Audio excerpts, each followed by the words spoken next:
इतना निवेदन, इस पूरे श्रोता भाई बहनों से केवल इतना सा निवेदन है कि जिस भूमि को, जिस मकान को, जिस जमीन को, जिस जायदाद को आप बनाना चाहते हैं, जिस प्लाट को आप निर्मित करना चाहते हैं, कई कई घर ऐसे किराए के मकान में रहते थे तो अच्छे रहते थे, जब से घर बनाया प्रवेश करा तब से रो रहे हैं। 25 बार वास्तु शास्त्री वालों को बुला लिया, उसने यहां से सीढ़ी तोड़ दो, यहां से बना दो, यहां बाथरूम तोड़ दो, यहां से बना दो, ये पीछे से रास्ता कर दो, यहां से बना दो। ईमानदारी से कहना, पहले के समय में क्या वास्तु शास्त्री होते थे? नहीं। घर के बुजुर्ग कहते थे यहाँ कमरा बना दे बेटा, बेटा कमरा बना देता, यहाँ रसोई घर बना दे बेटा। घर के बुजुर्ग कहते थे वहां कमरा बनता था, घर के बुजुर्ग कहते थे वहां पर भोजन बनता था, उसके बाद भी उनके घर में शांति होती थी, फिर भी उनके घर में समृद्धि होती थी, लक्ष्मी की कोई कमी नहीं होती थी। कमाते कम थे पर ऐश की जिंदगी जीते थे, सुखमय जीवन जीते थे। आज के जमाने में बेटा कमा रहा, बहू कमा रही, पोता कमा रहा, पोती कमा रही, दादा कमा रहा, सारा घर कमा रहा है, उसके बाद भी सुख और समृद्धि और शांति नहीं है, उसके बाद भी आनंद की अनुभूति नहीं है, उसके बाद भी हमेशा रोना केवल सुख का होता है। जरा सा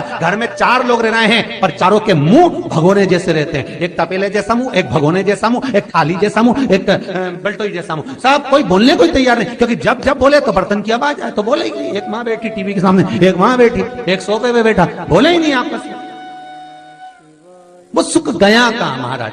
कई लोगों के मैसेज आते हैं, गुरुजी हम बड़े दुखी हैं, कारण क्या है? बस कारण इतना सा है कि आपने जब मकान का निर्माण कराया, वास्तु शास्त्री को बुलाया, इंजीनियर को बुलाया, सब ठेकेदार को बुलाया, सबको बुलाकर मकान, प्लाट, जमीन, जायदाद सब दिखवाया, पर आपने उस भूमि पर पद्म पुराण कहती है, धेनु मानस कहती है, स्कंद पुराण कहती है कि उस प्लाट पर आपने 3 दिन तक एक गौ माता को नहीं बांधा। 3 दिन तक एक गाय को उस प्लाट पर बांधकर चारा खिलाते, ना वास्तु शास्त्री को बुलाने की जरूरत पड़ती, ना कभी समृद्धि की, ना सुख की जरूरत पड़ती, क्योंकि गाय उस जगह से सारी इंद्रियों को आनंदित देकर सुख प्रदान कर देती है।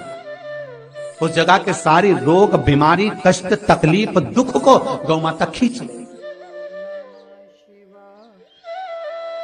गौ माता जैसी जगत में कोई नहीं हो सकता। हाथ में घड़ी नहीं बांधती गौ माता, पर 4 बजे आपके यहाँ रोटी मिलती है तो 4 बजे खड़ी मिल जाती है। 3 बजे भोजन मिलता है तो 3 बजे आपके दरवाजे पे मिल जाती है। 1:30 बजे भोजन दोगे तो 1:30 बजे ही मिलेगी। 1:20 पे दोगे तो 1:20 पे ही मिलेगी। कोई घड़ी नहीं बांधती, फिर भी समय पर आ जाती है। क्यों? क्योंकि भगवान ने उसको ऐसा बनाया है, 33 कोटि देवताओं ने उसमें ऐसा विराजमान कर दिया है कि जगत का वो कल्याण कर सकती है। उसका एक एक अंश जीव का कल्याण करने वाला है, एक एक अंश जगत का उद्धार करने वाला है।